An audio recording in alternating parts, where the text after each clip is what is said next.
Welcome to one more video on linear integrated circuits. In this video we shall see phase locked loop. So this is the fourth part. So in this video we shall see the unlock kit demonstration of the PLL. So this LM565, it's a PLL IC. The LM565 is a general purpose phase locked loop containing a stable, highly linear voltage controlled oscillator and a double balanced phase detector. So this 565 is a general purpose PLL. This contains a highly stable and highly linear voltage controlled oscillator and a double balanced phase detector. The VCO frequency is set by an external resistant capacitor. This 565 PLL IC has an VCO inbuilt, but the free running frequency of it is decided by an external resistant capacitor, so the user can change the VCO frequency as per his desired values. The loop filter associated with the PLL is realized by connecting an external capacitor. The filter resistor of 3.6 kilo ohms is built in. So a loop filter consists of an R and C. Out of this R and C we have the resistor R, which is built in, which is of 3.6 kilo ohms, whereas the capacitor is to be connected externally, so as per the requirement. So this is 565 PLL IC pin details. It's a 14 pin IC, so it's a dual in package IC details. So as you can see here, pin number 1 is minus VCC. We have the input given to 2 and 3, and the VCO output is taken at pin number 4. The VCO output will be connected to the comparator, the phase comparator, which is pin number 5, and there is a reference output. So there is a VCO control voltage coming from the loop filter, so which will be connected to the VCO as well as you can see here.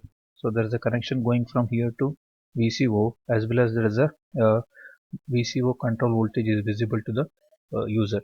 And we have a timing resistor and timing capacitor pins, which will decide the VCO frequency, free running frequency.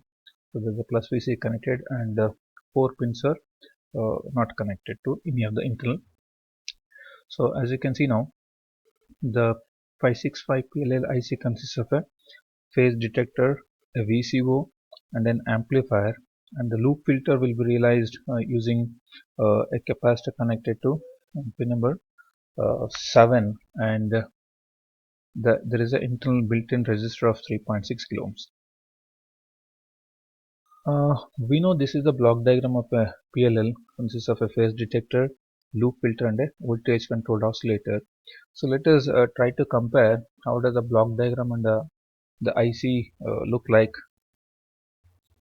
This is how the PLL block diagram versus the 565 PLL IC. We have a phase detector, so there's a phase detector. So phase detector gets the input from the input as well as the control a reference voltage from the phase control, voltage control oscillator, as you can see here.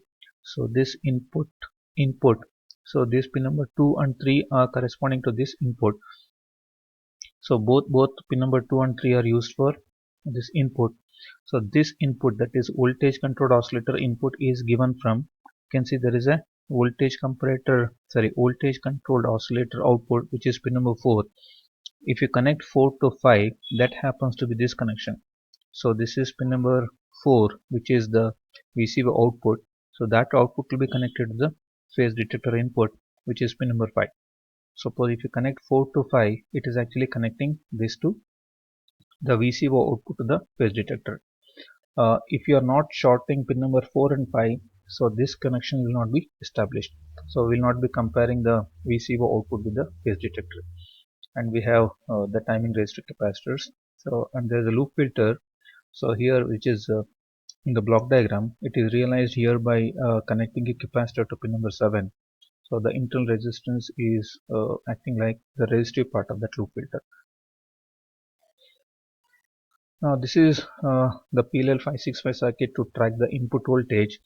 Now you can see the pin number 1 is connected to minus VCC. Here in this case, since we are using AD kit, is minus 5 volts, and plus 5 volt is connected to pin number 10. Input is connected between 2 and 3 terminals. So here it is plus, here this is minus, so which is grounded here.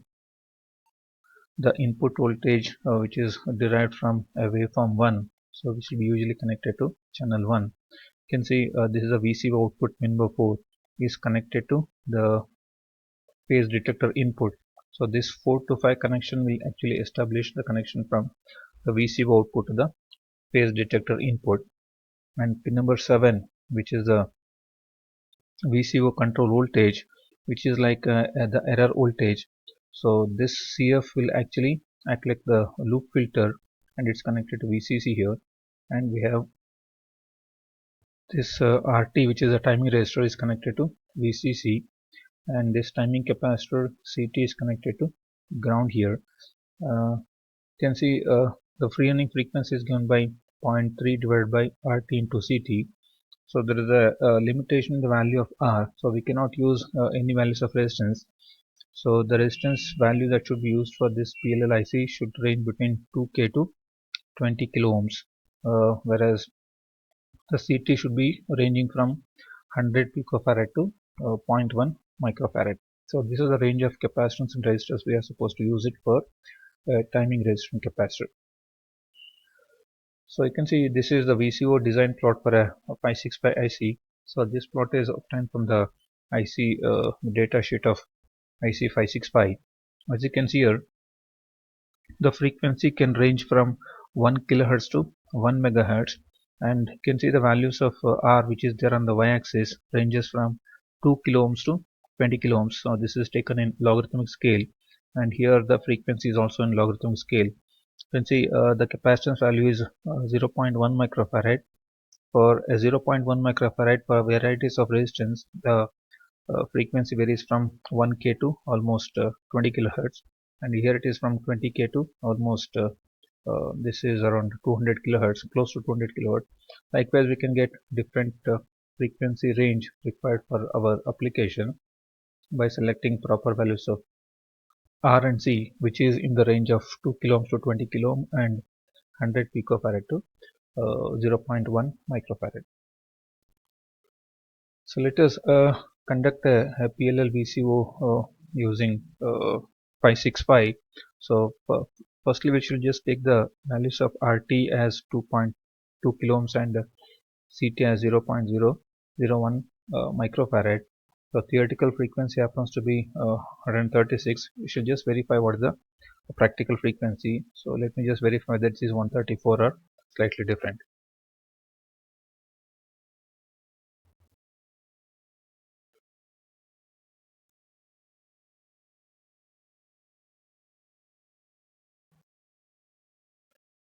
Actually, we are using a frequency of we are use the value of RT-CT as 2.2 kilo ohms and 0.001 microfarad. So the corresponding to this, we are supposed to get 136. Let us see how much we are getting it here.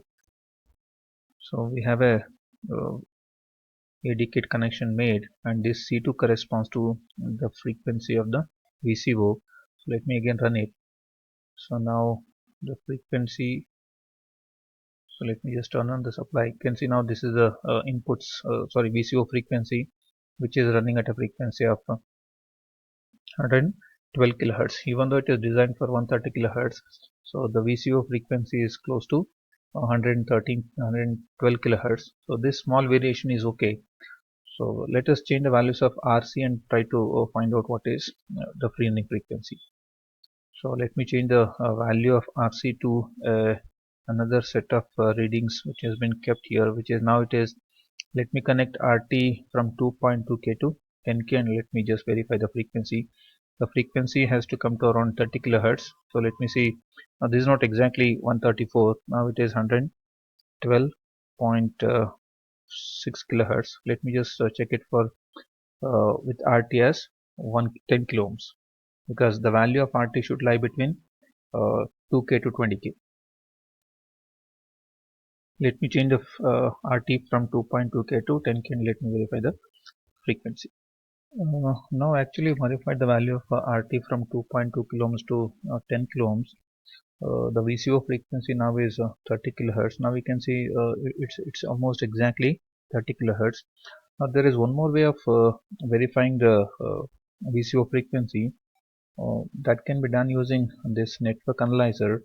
So where you can sweep the frequency from a low frequency to high frequency, try to find out where this phase becomes 90 degree. So when the VCO frequency is having a phase shift of 90 degree with respect to the input signal, so we're going to have a 90 degree phase shift between the VCO output and the input of your input signal. So you can just vary this. You can see now the phase shift is 90 degree upon plotting the phase plot. So I'm just applying OK. You can apply amplitude of less than 1 volt. Let me apply 0.2 and let me sweep it now. So I'm sweeping it from 1 kilohertz to 1 megahertz. You can see now initially now it is locked here. So let us see where it has a phase shift of 90 degree. So phase shift of 90 degree corresponds to the cutoff frequency. Let me slightly vary this so that phase becomes 90 degree. So it's somewhere here 90 degree. So this is almost close to that. So that is 33.74 degrees. So sorry, 33.74 kilohertz is the free-running frequency of this PLL with the value of RT, CT as 0.001 microfarad and RT is equal to 10 kilohms. So that's what is here. So this is 10 kilohms and 0.001 microfarad. So this is 30 kilohms. Let me just change the value of capacitor to point still lesser value and try to find out what is the frequency. Now I have modified the resistance value from 0.0012 to 0. Of course this is 0001. So let me just find out what the frequency. So expected frequency is 300 kilohertz. So let me do the frequency sweep and do it. Now this is what is frequency sweep response. Let me just again run it. So let me just make the width of this plot slightly thicker so that we can clearly, I can see it is sweeping from 1 kilohertz to 1 megahertz. So we are expecting a phase shift of 90 degree at around 300 kilohertz. Now you can see. So this is, let me stop it here. Now this is around 88 point something. So let me just place it to 90 degree. So this is very close to it here. Now this is 90.44. You can see now the corresponding frequency is 252 kilohertz. Now let me just go back to this and try to modify this. Now it is not exactly 300, it is 252 kilohertz. So this way we can able to get the frequencies of desired uh, oscillations using this VCO by adjusting the values of RTCT. So we can see the VCO frequency by comfortably doing this network sweep, the network analyzer. So where you can comfortably sweep the frequency from a low frequency to high frequency. In the coming videos we shall see okay what should be the precise frequency range so that you can able to effectively find the cutoff the VCO frequency, free-running frequency of the PLL, and also we shall also do the experiment to find the capture and lock capture range and lock range of the PLL. The circuit that is used to get this plot is this circuit. So we have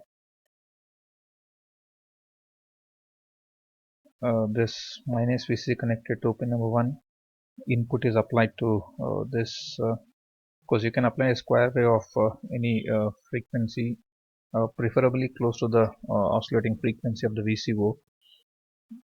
Let the amplitude be less than 1 volt, and pin number 4 is connected to pin number 5. So there is a capacitor CF connected to VCC. You can select it as a 0.001 microfarad and RT of specified value and CT whatever design and VCC to 10 volt. VCC pin number 10 to 5 volts.